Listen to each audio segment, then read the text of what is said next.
Have you noticed that this is the time in this world where we need to hang together as a species? I want to bring a poem to you today by the great poet William Stafford that talks about this. It's called A Ritual to Read to Each Other. And he starts out in a very simple way, but profound. He says, if you don't know the kind of person I am, and I don't know the kind of person you are, then a pattern that others made may prevail in the world, and following the wrong God home, we may miss our star.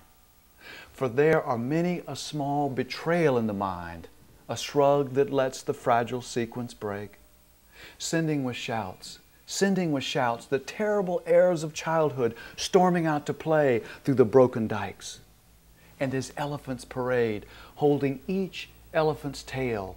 But if one wanders, the circus won't find the park. I call it cruel, and maybe the root of all cruelty, to know what occurs, but to not recognize the fact.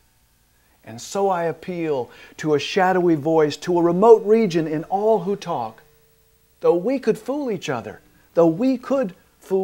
we should consider lest the mutual parade of our lives get lost in the dark. For it is important that awake people be awake, or a breaking line may discourage them back to sleep.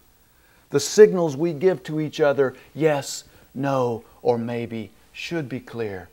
The darkness around us is deep. William Stafford is saying to us, implores us to pay attention to each other, to get to know each other, and to come together.